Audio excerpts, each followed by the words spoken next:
So we're not concerned about conflict. We know that people disagree.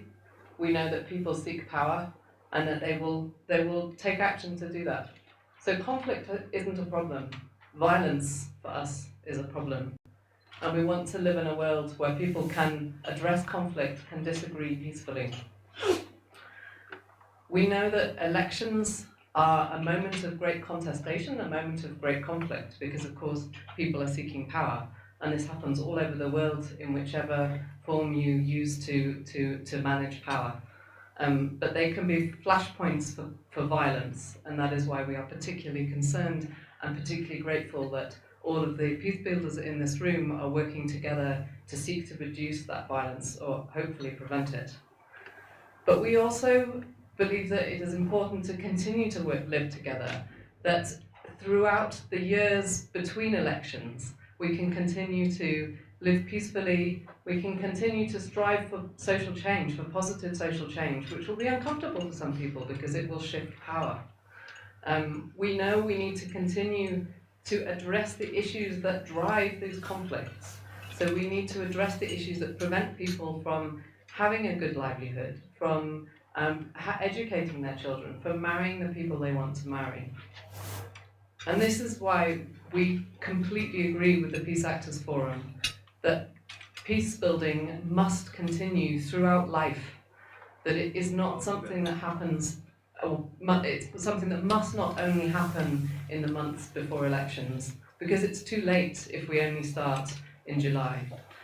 So I am very, very grateful for the inclusion of the Peace Actors Forum in the work of International Alert and our colleagues from the Embassy of the Netherlands to both prepare for peaceful elections, but also to work with you on the journey towards peace building throughout the 2020s and to move forward into a peaceful Kenya throughout the next decade. So thank you to the Peace Actors Forum. I'm honoured to be in your presence today. And thank you to our friends from the Embassy of the Netherlands. Our strategic partnership with the Embassy is and with the Ministry of Foreign Affairs is what enables us to play this very small role in the work that the Peace Actors Forum does here. So I look forward to the rest of the day. Thank you, Catherine, and probably you are the honors of inviting the Deputy Ambassador to come and address us. Very much so. Please. So if you'd like to come forward and give us your remarks, would you mind?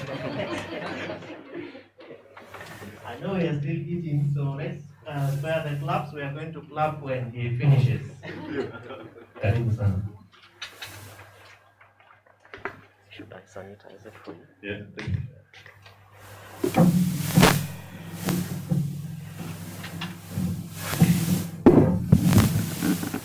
Well, thanks very much. I'm very pleased to be here with all of you. Thanks Kevin and thanks Robindra,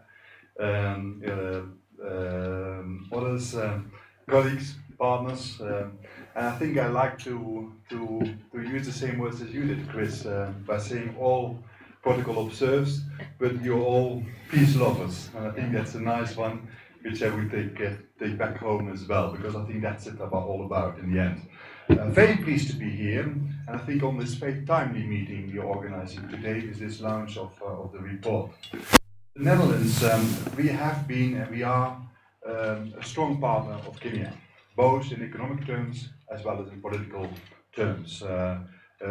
We have been working and we're working on economic collaboration with Kenya, but we also have been working for a long time to support the judiciary sector, to support governance issues, to work on peace and security, on human rights, accountability and governance issues as an important pillar, as an important strategic partnerships between the Netherlands and Kenya. Not only the Netherlands, but also with our EU partners and our international partners.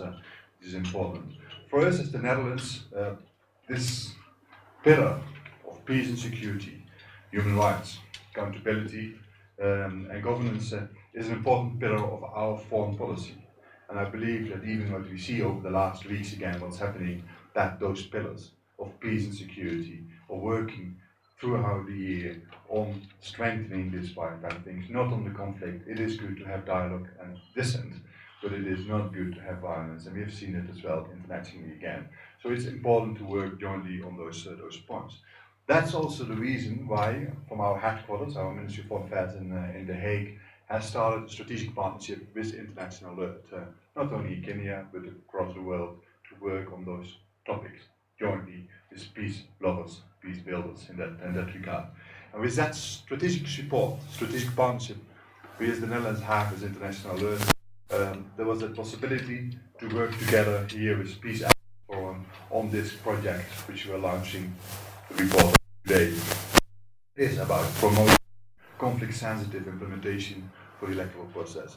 It is about reducing violence. It is working together with all the different partners in that sense to assure peaceful, free, fair, and credible elections. I think that this project, working with and by Kenyan partners, seeks to enhance the capacity, coordinate all different peace actors, because I think that's one of the things we need to do. There are so many interesting initiatives, not only by International Alert, also by other partners, funders here, partners, development partners, international partners here in the room. But it might be interesting to see how we can link the dots from time to time, to have that dialogue as well between the different partners, and to see jointly how we can mitigate, identify and mitigate risks of electoral violence. It works through county and national level conflict analysis, scenarios buildings, and also by advocacy. I think those dialogues, those analyses over the last, in this project, have led to this report. And I'm looking forward to hear today more about, during the launch of this report, about those findings, about those recommended collective actions which we should work on all together, by all actors, including the international community, really to work to mitigate and to risk that electoral violence possibilities. This week, together with quite a lot of other partners, also some of them here in the room, we issued a public statement commending Kenya for acceding to the African Charter on Democracy, Elections and Governance. So, that one a little bit away. I think in that statement, we are urging, and also that chapter is urging political actors in the upcoming elections to follow the principles of transparency, accountability, equal representations, rule of law, and the respect of human rights, as set out in that charter. These are fundamental principles that we as the Netherlands do share, as well as with Kenya and with other countries. We recognize as well that Kenya is surrounded in a pretty fragile region that underscores, in my opinion, even more the importance of Kenya's peaceful electoral process in order to minimize risk, etc., and to guarantee the stability. It's also Kenya rightfully being proud of being that democracy in this region.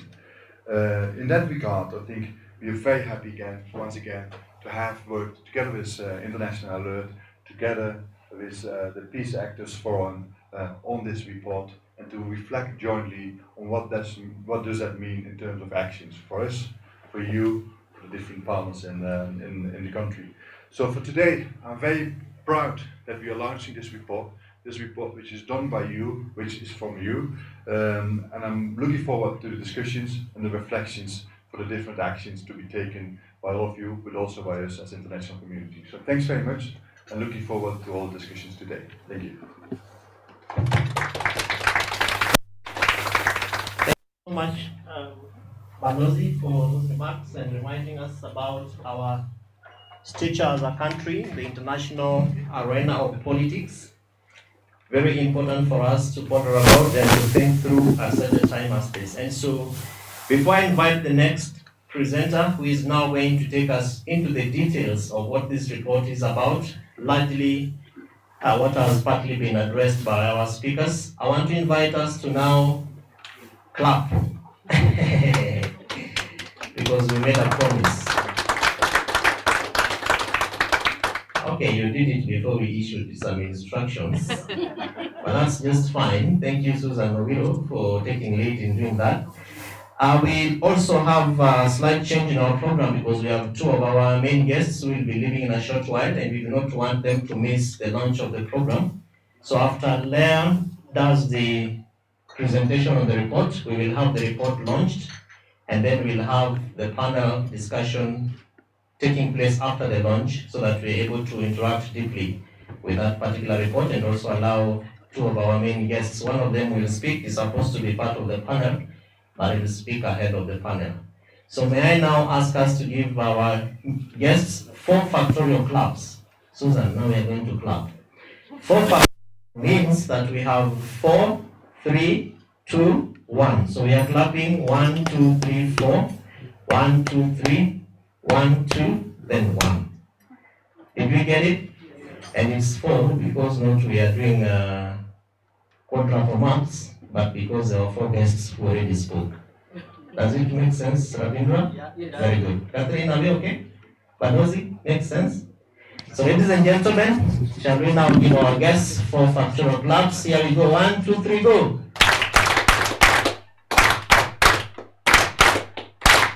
Thank you so much. So karibu sana Leah, kindly come and take us through this report.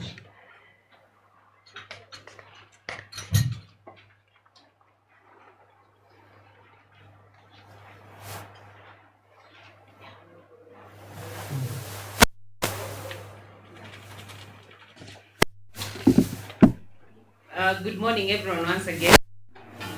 I'm unexpectedly going to speak from here. I'm a teacher, so I like moving around. But we are going to synchronize between me and Kevin so that we can speak to the slides as we move on.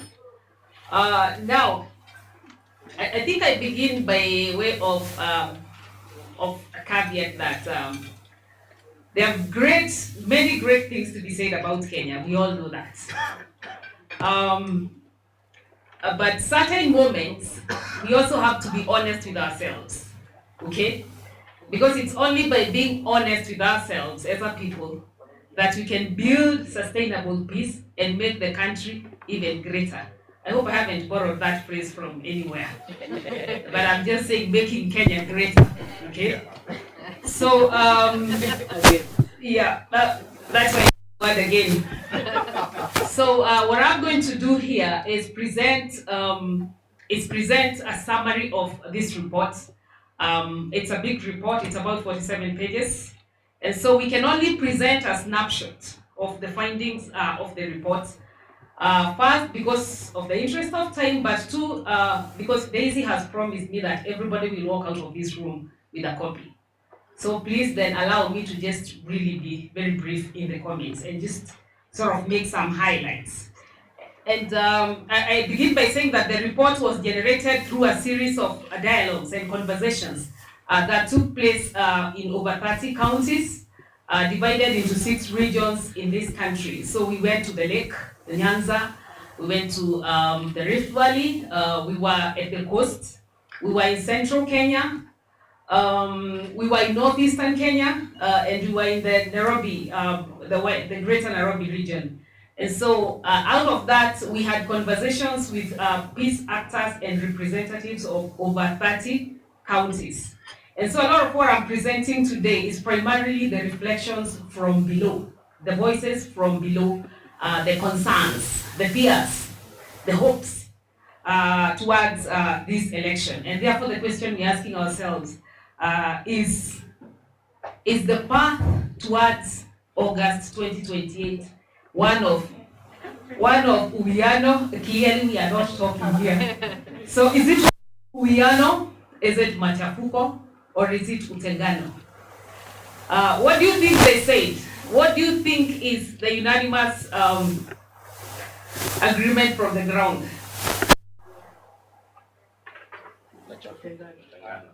Utengano, Machafuko, Uwiano. Do we have Uwiano in the room? Yes. I know Millicent is here. Okay, great. So through the dialogues, what we sought to do very much was we and security. That context analysis, we were doing scenario modeling, both at regional and national level. What kind of scenarios do we expect, given the context analysis that has been undertaken? And then out of that, then how do we identify peace actors, peace resources? How do we pre-position ourselves so that we can mitigate the worst of these risks and threats that we identified on the ground? So the report is divided into three based on the structure of those conversations. First is obviously the peace and security context, which is both generic at national level, but also regional, that then looks at the nuances that are expressed in all these regions. And of course, there are a lot of similarities, but what you get is there are regional nuances that then demand that we have regional specific responses to the challenges that were identified. Then the second one is scenario modeling. Again, scenario modeling at the national level, but also at the county, the regional level. And then, of course, after that, we have a raft of recommendations that were then preferred to various stakeholders, electoral stakeholders, to ensure that we mitigate any expected electoral conflicts. And these were to IEBC, to political parties, to media, security agencies, peace actors, including both state and non-state, judiciary, private sector, and development partners. Okay. Now, very briefly, we're going to, I'm just going to highlight the national. First, because the national peace and security threats and risks also definitely express at regional levels, but also in the interest of. And I want to begin by saying that if you look at this, and for those of us, if we can see, and if you can't see, please listen to me. So if we look at the kind of threats and risks that were identified, they are not new. This has been an ongoing conversation in this country since independence. A lot of them are as old as our independence and before. And what then that points to is that we have a stalled nation-state building project. It is stalled, it is incomplete. And of course, this is brought out by the various reports over the years that have been done in this country to try and ask ourselves, how do we make our governance systems, structures work for us? So they're talking about the TJRC, the various land reports. So a lot of these threats that are coming from communities on the ground are threats that are not new, are threats that we know. But the fact that we keep hearing about them time and again, that means there's a challenge in terms of us responding to them. And perhaps we need to ask ourselves then, how do we holistically do this as peace actors and also hold other instruments to account sustainably and once and for all address this and make us move forward as a country. And so one of those enduring threats was the whole issue of exclusionary ethnic identity and mobilization. I don't even need to belabor this, okay? I think we just need to look at what's happening on the national scene in terms of the political formations, the political parties. And of course we are coming up couching in good language that we are representing regional interests. But if you ask yourself, what are these regional interests and what are these political formations, political parties based on? It's really about those identities rather than ideas. So that was one of the challenges that came from the ground. But related to this, and I think a more urgent threat that we saw, was the beginning of self-displacement of some communities in areas that were identified as potential hotspots. So beginning to move out of areas that they thought their security would not be guaranteed as we moved towards elections. Now the other thing is that around identity that we also saw from the ground is the fact that we had other identities around which politics was organized and communities were mobilized. So they're talking about clan, especially in the perhaps ethnic homogeneous areas, or you're even talking about class. And we are all right now aware of the hustler versus dynasty. So that's a class, mobilization. But also, I think we heard from Kawangware and other informal, settlement. And it's not the first time anyway. We were here, we have been here before. Tenant, landlord, and all those. So those are coming back. Those narratives are coming back and coming back strong. I think we just need to be aware of that. Again, the second long old story is the whole question around land, and especially with regards to, the claim on land, how this claim is ethnicized and then becomes politicized, especially in areas that are heterogeneous. And what we are hearing right now, and I can just, for those of us that have been following the conversations going on in Lamu, for example, so there's a dichotomy between the indigenes, the autochthonies, and the so-called settlers. And the dichotomy expresses in terms of rights. So there are people that have perhaps right to settle, but not right to political expression. So you've had those conversations. And they're not just confined to Lamu. So they are beginning to emerge even in the other areas where there are perceptions that they are indigenous communities and there are people that are coming. Of course, the other big challenge is the emergence of gangs and militia and their unholy alliance, I call it unholy alliance, with politics and security forces because of the ability to be mobilized by the political actors to cause chaos. We've seen this in Central, and also Central, Western, urban areas. But also the lingering question is of why are the security agencies unable to deal with this mushrooming and proliferating gangs. And then the next one is a big one around corruption and perceptions of state. Before we would talk about state, but now I think we are differentiating between state and political capture, because what we are saying is that, or what's coming from the ground is that different public institutions, especially electoral institutions, there is perception around their capture, not necessarily by the state. Because if you look at how our politics is playing out right now at the national level, so who's government, who's opposition, who's where, okay? So it's not necessarily state capture now, but political capture. And the tragedy with this capture is that it delegitimizes these institutions. And so that whatever verdict is rendered, especially on something as sensitive as elections, if people do not trust IEBC, if they think IEBC, sections of populations think IEBC is captured, if they think NCIC is captured, or the security agencies are acting on behest of some political forces. And these are real issues that are on the ground. These are real fears that came through these conversations. Then of course the other next one is the COVID-19 induced vulnerabilities. We cannot overstate this. But how then this interacts with elections is especially the not just the rise of poverty levels, but then we have youth that are increasingly becoming unemployed, hopeless group of youth that can be easily mobilized by political actors at a very small fee, incentive, to cause chaos. Then there were many, so I may not actually look at all of them.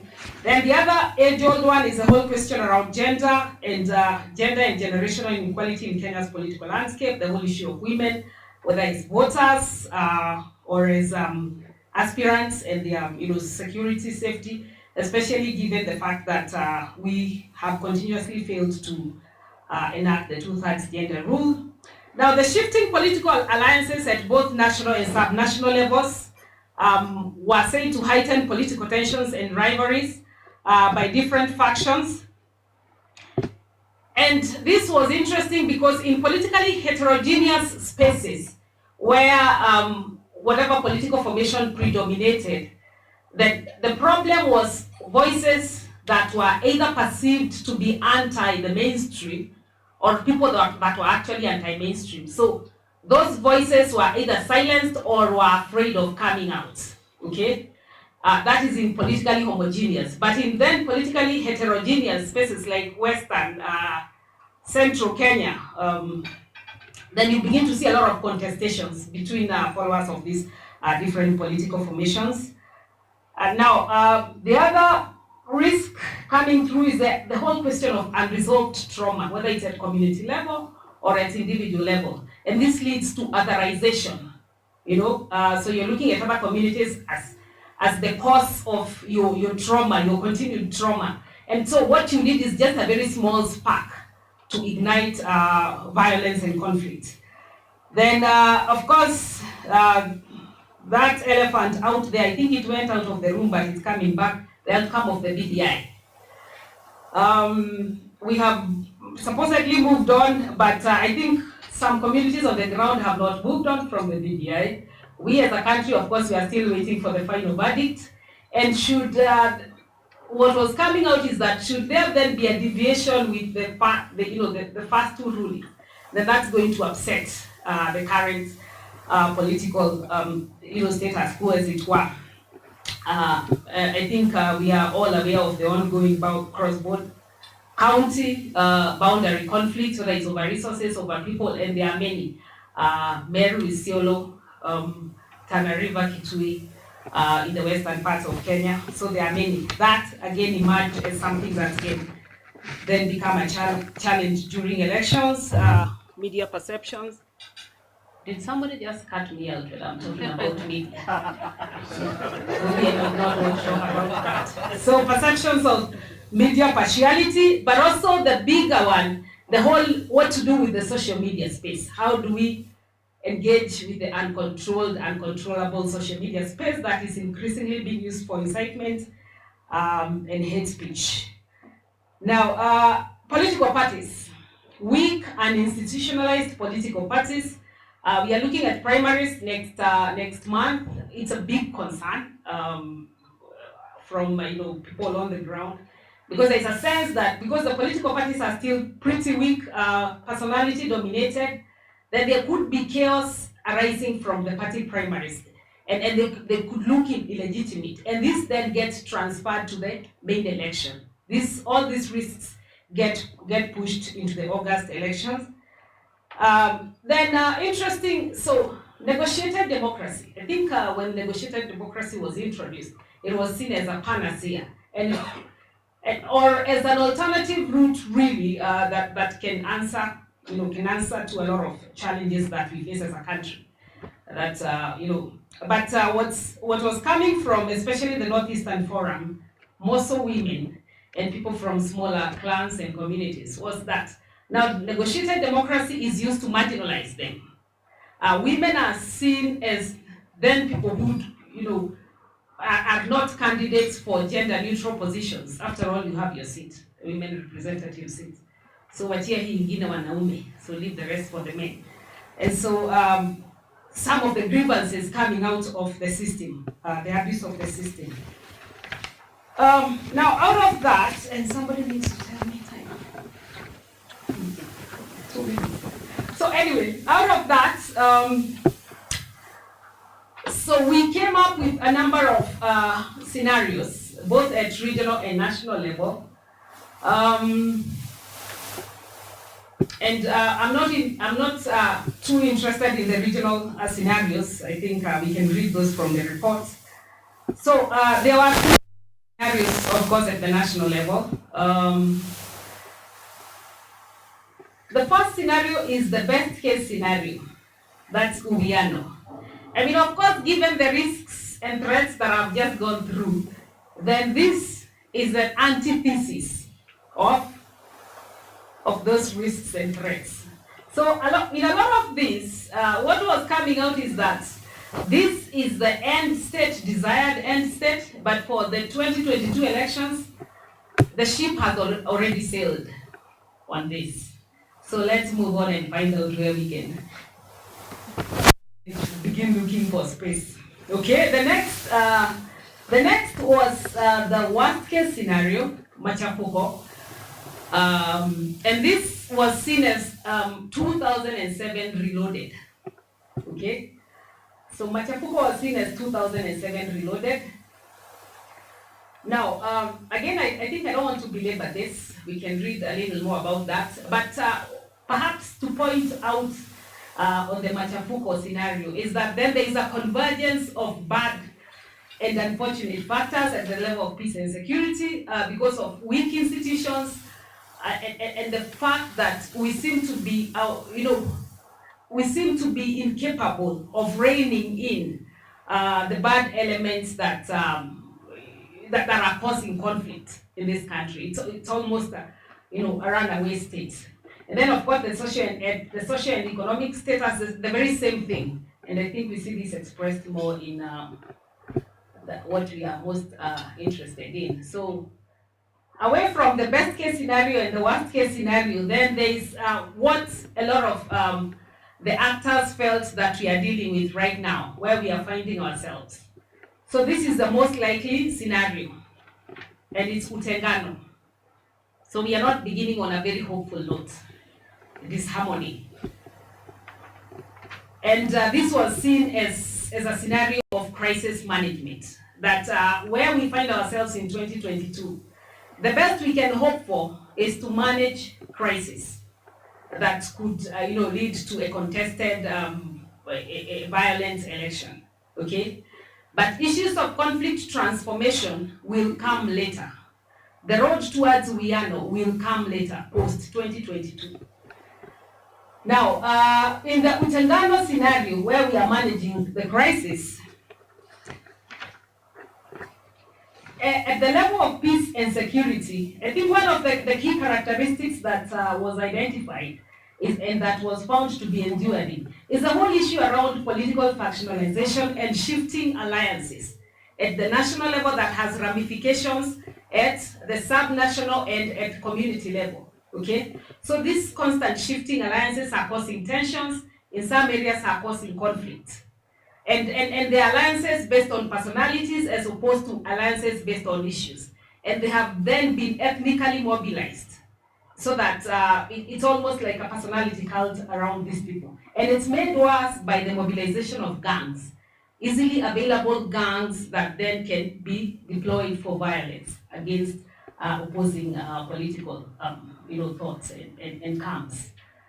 Now, for us as peace actors in this scenario, it was seen that we remain engaged, whether we are talking about state and non-state actors, we remain engaged. However, our work is highly compromised by the uncontrolled political elites and their utterances and their mobilization, so that investments get undone in very short spans of time. Until we figure out how to deal with the political class, then a lot of our investments will be rendered irrelevant or will not deliver what they are supposed to deliver. Okay. Then the social and economic status. This is around COVID and the implications of COVID and the whole question around unemployment, rising cost of living, and the economy that seems to be highly unstable and not able to support populations and youths to be gainfully employed. Now, in this scenario, electoral institutions, the perception is that electoral institutions, so you're talking about NCIC, IEPC, security, they continue to be weak. They continue to be seen as illegitimate by a large section of Kenyans. And the legal environment, we have bare minimum reforms that will allow for elections to take place in August, but not an ideal legal environment. Political parties, of course, continue to be beholden to personalities. And so this whole concoction will deliver an election in August, but it's not the election that Kenyans deserve or even want, but it's the election that Kenyans will have, okay, given the circumstance. And so given this, within this context, the feeling was that Kenya stumbles her way towards the August 2022 general elections. She is a divided and demoralized nation. Okay, I'm told my time is up, and so I have a raft of recommendations to make sure that we do not stumble our way towards 2022 elections as a demoralized and divided nation.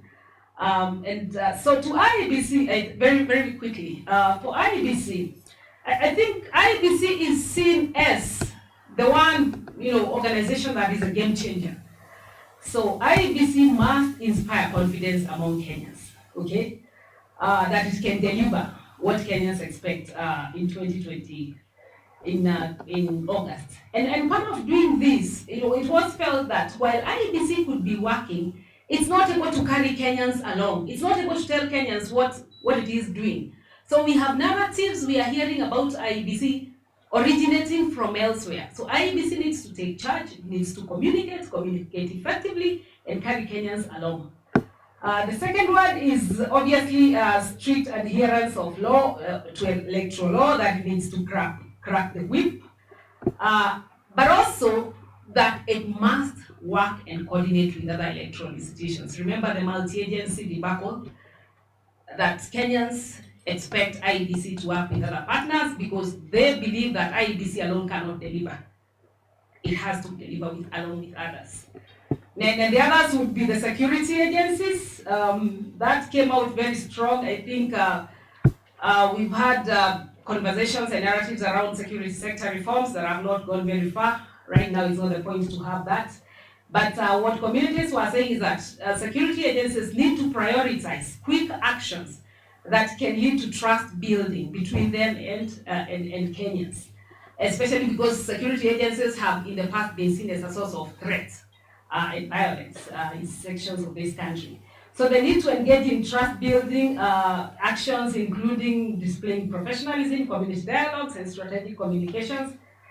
Now, gender, they need to also be alive and specifically pay attention to issues around violence against women in elections and gender-based violence, and that IPOA needs to take up its role seriously, its oversight role seriously on these security agencies, and it needs to work with human rights defenders, it needs to work with other community peace structures. Now, the peace actors, both state and non-state, the feeling was that we were not occupying our space well enough. Okay, that we need to do more. We need to be more visible. We need to lead the agenda, the peace agenda, and we need to take it back from the politicians because they are setting the agenda. And when they set the agenda, we know where that goes. So there should be a lot of working together. We should have robust, mechanisms around EWA, early warning, early response systems that work. There should be close collaboration between NCIC and all these other peace actors. And we should also invest in partnerships, not just among peace actors, but also other actors that would be called upon in case of electoral crisis, like the humanitarian sector, the medical sector. And then the big elephant around disinformation, misinformation, that the media plus peace actors need to do absolutely so much more there. And I think that was the last. The others are in the report, and thank you very much and for listening to the brief.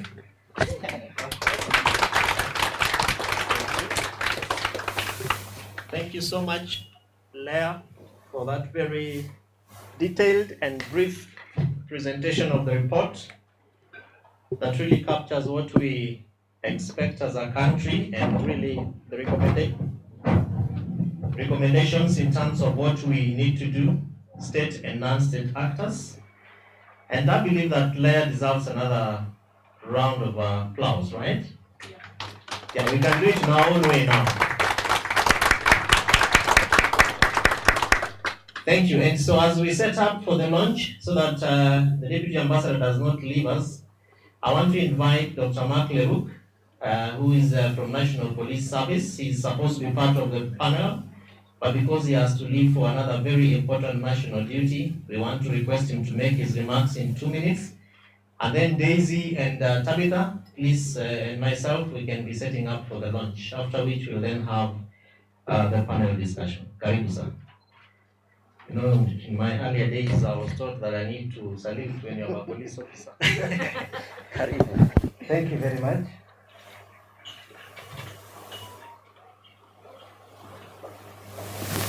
Yeah, I'll begin by thanking Leah for a nice presentation.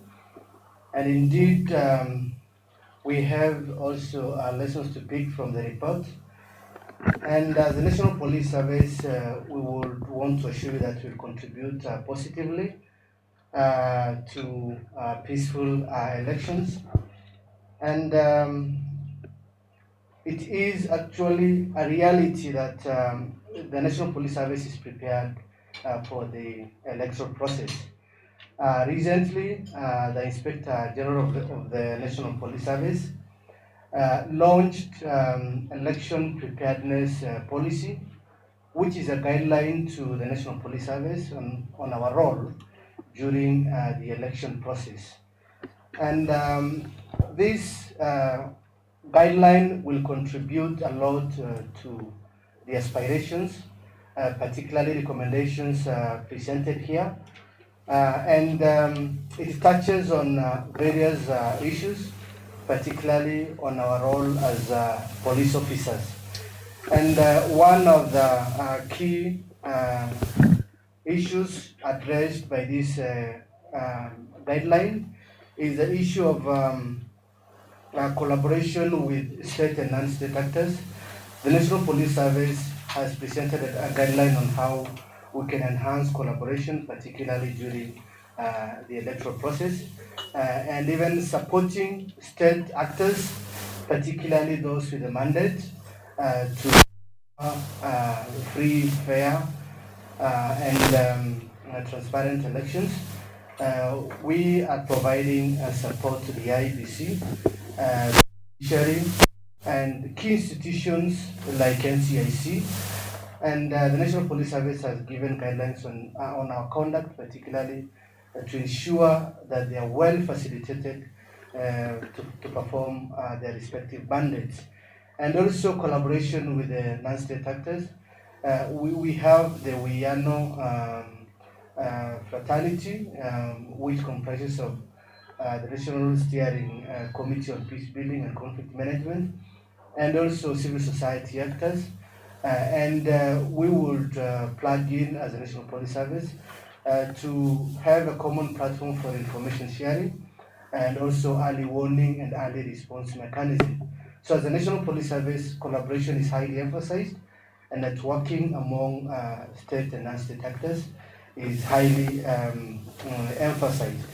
And if you have time, maybe you can see the report in our website. The National Police Service has uploaded that to the website so that you can just download and see how we intend to contribute positively towards peaceful elections. Also, one of the issues highlighted is deployment. How we intend to deploy our officers. Of course, you've already done the zoning, the mapping of the election centers, and we've gone ahead even to guide our officers who are deployed within the election centers, different polling stations, and even those who are also supporting the officers from the IBC, because that is their process, and ours is just to support. So the conduct of police officers deployed in the election process are well guided. But also, most interesting for us is to see how we are giving special attention to women who are participating in the election. The IG has directed that women who are aspirants and also people living with disability who are also contesting in various electoral positions should be given special attention and even special protection. So we have special focus to women in election and also people with disability. Of course, we realize the plight of women, particularly when contesting in areas where men have dominated for so long, particularly the pastoralist communities, and also where negotiated democracy is also given high preference, so that women have confidence and even can voice their concerns and compete on equal platform, just like their male counterparts. And therefore, this guideline give more emphasis to women and also people living with disability. And thank you very much, and I hope that I have answered what you expected from us. Thank you very much.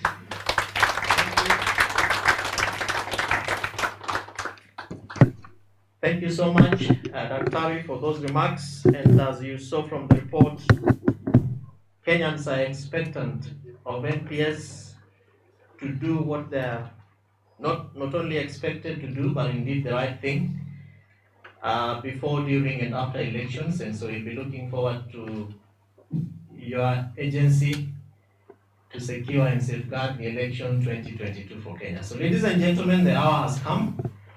This is that moment, as my people in the village would say, that we've been waiting for. I'm sure that you've been waiting for it. Haven't you been waiting for it? From Swedish Embassy? We have been, right? I'm sure the ambassador has been waiting for this. Otherwise, what will you tell people? Yeah? So may I therefore invite our chairman of PAF, together with Daisy and Tabitha, to be on standby. Chris will guide us on who we expect here, and then we'll cut as we blow up this room. Okay, as we celebrate the launch. Thank you.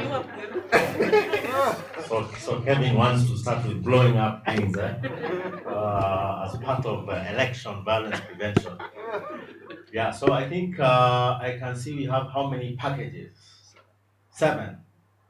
They say 7 is a special number for some people. So of course, then I think it is fitting we have 7 people here helping us to cut the 7 ribbons. So we are first going to invite the Deputy Ambassador, Balozi, Karibu. We are going to invite our Director from International Alert, the program, so welcome. You can start joining. Then we are going to invite Leah on behalf of the Peace Actors Forum, because you've been writing.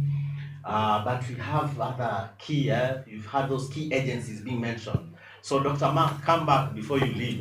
You know, Dr. Mark is a police officer, but he's a peace builder.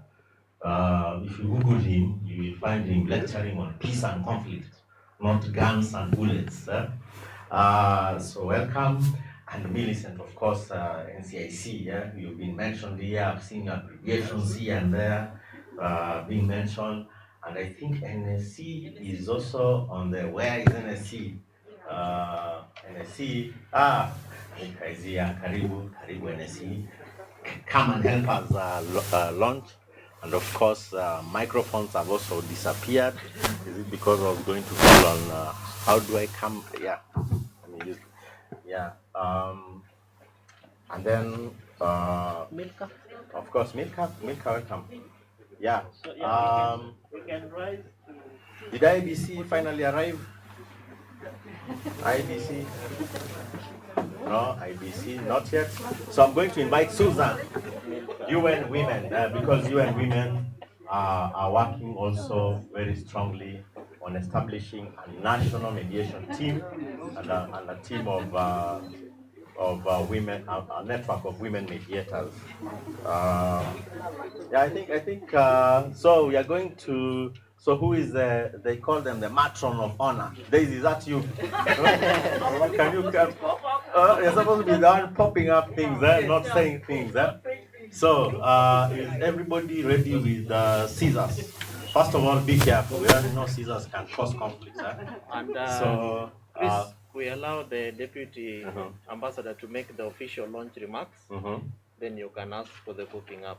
Of course. To declare the report officially launched. Yes. Yeah. So you declare, then you cut. Be very careful with the roof there. Exactly. So once again, thanks very much for everybody working on this beautiful report. We are looking forward to the recommendations, the scenarios, and especially to all the work, all you have to do in the coming period to make it all happen. So thanks very much. Congratulations for those working on this report. And with this one, I officially launched the report. Thank you. Yeah. Makofi, sige Makofi. Yeah? That's clap, yeah. Now I understand where the explosion was to come from. Yeah. So I think we have 7 tables, so we should be able to give each table a copy of the report. Make sure you read it. Bwana Balozi, thank you very much. So I invite you, all of you, back to your seats. Before they do, Chris, kindly, we yes. can just lift them up So the that media take and for yeah. very good photos. I'm sure it will appear in our next report. Chris, our chairman, you can join them. Yeah. Milka, are you sure you don't want to squeeze up there? Okay. Media, are we set? Are we good? Thank you so much. Thank you very much. Thank you. Good. So kindly recess, and we can now share on the tables. Miriam and team from International Match, you can help us to share the reports on the tables. As I now invite our chairman once again to now take us through the panel discussion. And as we do this, I am informed that we still have more tea. So we'll take a 3 minutes break to allow the ambassador to recess and Dr. Leroux if they so wish. And then in 3 minutes time, we'll get back now for the panel discussion where Dr. Chris Wakube, our chairman, will take us through a presentation and remarks on electoral preparedness by IEBC, NCIC, the NSC, National Police Service, political parties through CMD. And then we'll have an opportunity to ask questions. We have a few minutes, actually 1 hour to go, and I'm sure that will be enough time. Aman Amnagani, please. Yeah. So let's take a break, 3 minutes for health break. Big tea, go to the washroom, respond to the WhatsApp messages that we have been holding on to. And then as we set up for the panel.